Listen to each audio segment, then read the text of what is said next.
Petrol, diesel اور بجلی کی بڑھتی ہوئی قیمتوں نے سپٹمبر میں مہنگائی کی شرح کو 31.4% تک پہنچا دیا۔ بھیکاری اب اپنے ملک کو چھوڑ کر سعودی عرب اور UAE میں بھیک مانگتے نظر آ رہے ہیں، اور شہزادی مریم نواز اپنے والد شہنشاہ نواز شریف کے استقبال کی تیاریوں میں مصروف ہے۔ السلام علیکم، میں ڈاکٹر حسین جاوید اور آپ دیکھ رہے ہیں میرا ڈیجیٹل چینل۔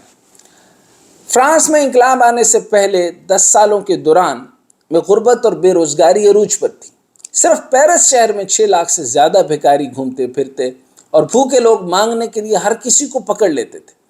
روایت ہے کہ اس ساری صورتحال میں پیرس شہر سے کئی میل دور ایک خوبصورت محل میں آباد فرانس کی ایک ملکہ میری اینٹنی جین نے جب لوگوں کو محل کے قریب سے بڑی تعداد میں گزرتے دیکھا تو پوچھا کہ یہ لوگ کہاں جا رہے ہیں، تو اسے بتایا گیا کہ لوگ بھوک سے ہجرت کر رہے ہیں اور انہیں روٹی تک میسر نہیں۔ تو فرانس کی ملکہ نے کہا کہ انہیں روٹی نہیں ملتی تو وہ کیک کیوں نہیں کھا لیتے، کیک لے کر کھا لیں۔ آج پاکستان میں بھی حالات اس قدر خراب ہیں کہ بھیکاری اب اپنے ملک کو چھوڑ کر سعودی عرب اور UAE میں بھیک مانگتے نظر آ رہے ہیں۔ ملک میں شدید مہنگائی کی وجہ سے لوگ شہری علاقے سے ہجرت کر رہے ہیں، یعنی دوبارہ سے دیہاتوں کی طرف منتقل ہو رہے ہیں۔ ملک میں ہوش ربا مہنگائی کی وجہ سے کم آمدنی والے افراد کے لیے اپنے روزمرہ کے اخراجات پورا کرنا ممکن نہیں رہا۔ غریب طبقہ شہری علاقے چھوڑ کر دیہی علاقوں میں منتقل ہونے پہ مجبور ہو گیا ہے، اور ادھر رائمنڈ محل میں دعوتیں چل رہی ہیں اور شہزادی مریم نواز اپنے والد شہنشاہ نواز شریف کے استقبال کی تیاریوں میں مصروف ہے۔ یاد رکھیں کہ جب ملک کی اشرافیہ غریبوں کو بھول کر اپنے اقتدار کی ہوس میں پڑ جاتی ہے، اس حوالے سے ماضی سے مثالیں اچھی نہیں ملتی۔ حالات عام آدمی کے لیے آسان نہیں رہے۔ پیٹرول، ڈیزل اور بجلی کی بڑھتی ہوئی قیمتوں نے سپٹمبر میں مہنگائی کی شرح کو 31.4% تک پہنچا دیا، جو اگست میں 27.4% بتائی گئی تھی، جبکہ حقیقی مہنگائی اس سے کہیں زیادہ ہے۔ نمبرز سارے کے سارے ڈسٹارٹڈ ہیں۔ اور اب آپ کو اور مزید بتا دوں کہ پوری دنیا کو صرف پاکستان کا امیج بہتر کرنے کے لیے ہر طرح کی پروڈکشن کی رقم غلط کر کے بتائی جا رہی ہے، ہر قسم کی تعداد غلط بتائی جا رہی ہے۔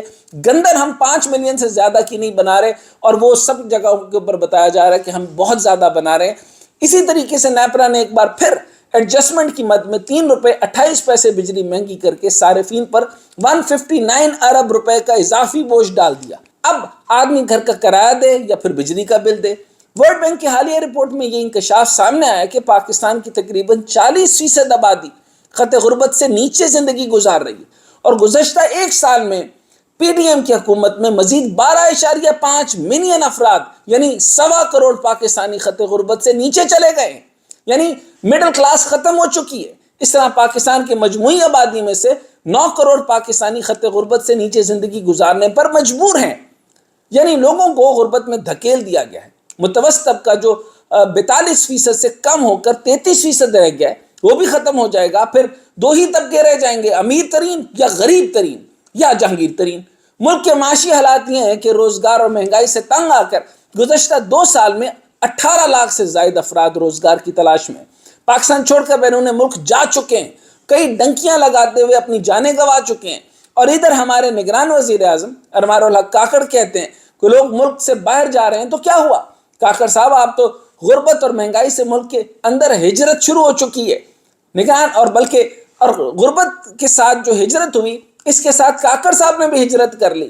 انہوں نے کہا کہ جتنا ٹائم لگتا ہے اپنی پوری فیملی نو لے کے ساری دنیا نو میں انہوں ٹریول کرا لاں، پاکستان کے خرچے کے اوپر وہ ہر جگہ گھوم رہے ہیں اور ہر ملک میں ہماری شرمندگی کا باعث ہیں۔ سارے کے سارے وہاں کے جو ڈپلومیٹس ہیں وہ پاکستان کا مذاق کر رہے ہیں، کیونکہ وہ کسی بھی سوبر ریزنیبل گورنمنٹل یا اسٹیٹ جگہ کے اوپر اسٹیٹ ریزیڈنٹ کے طور پر نہیں گئے، وہ اپنی ذاتی جو ہے وہ جو سیر و تفریح کر رہے ہیں، کیونکہ ان کے پاس جو ٹائم میسر ہے اس کو ویل یوٹیلائز کر رہے ہیں۔ نگران حکومت بھی PDM حکومت کی طرح قیمتوں کو کم کرنے میں بری طرح ناکام ہے۔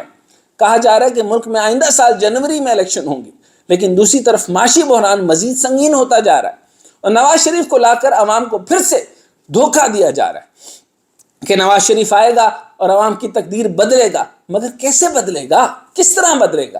کیونکہ اس کے پاس تو وہی چلا ہوا کارتوس ہے، یعنی اسحاق ڈار، جس کے اوپر دوبارہ نیب کے کیسز کھل گئے ہیں، دوبارہ سے مطلوب ہے، یعنی اس کے پاس جو ہے وہ جو سارا معاملات ہیں وہ ایسٹ بیونڈ مین کے اوپر دوبارہ سے نیب میں اس کے اوپر کیس کھل گئے ہیں۔ اب آپ اس آدمی کے اوپر آپ دوبارہ لے کر آئیں گے جس کی آمدن سے زیادہ ذرائع کہاں سے آ گئے؟ آپ ذرا جا کے ہائی لینڈز والی طرف دیکھیں، پورے کے پورے پہاڑ خرید لیے، دبئی کے اندر اس کے اثاثہ جات ہیں، بے شمار اثاثے بڑھتے چلے جا رہے ہیں، اور ایسے ملک کو، ایسے غریب ملک پر آپ اسحاق ڈار کو لا کے دینا چاہتے ہیں، تو یہ آپ کا کمال ہوگا۔ جس نے یہ پی ڈی ایم کے دور میں مہنگائی اور ڈالر کو کہیں کا کہیں پہنچا دیا تھا، اسمگلنگ کا ذمہ دار یہ اسحاق ڈار ہے، اور یہ کس طریقے سے ان سب لوگوں اور مافیا کے ساتھ کیسے ملا ہوا ہے اور کہاں کہاں یہ کارٹل بناتا رہا ہے، آپ کو نہیں معلوم؟ وہ کیسے عوام کو ریلیف دے گا؟ آپ بتائیے وہ کیسے دے گا؟ وہ لوگ تو مرغی کے اندر جب حمزہ شہباز کو لوگ ککڑی کہتے ہیں تو غلط اس لیے نہیں کہتے کیونکہ وہ مرغی میں ملوث ہے، مرغی کی قیمتوں میں ملوث ہے، مرغی کو کام زیادہ کرنے میں، مری ہوئی مرغیوں کو بیچنے کے اندر وہ ذمہ دار ہے۔ مرغی 500 روپے سے اوپر ہے، دودھ 200 روپے سے، پیاز 150 روپے کلو، آلو 120 روپے کلو، ادرک 1400 روپے کلو، چاول 400 روپے کلو۔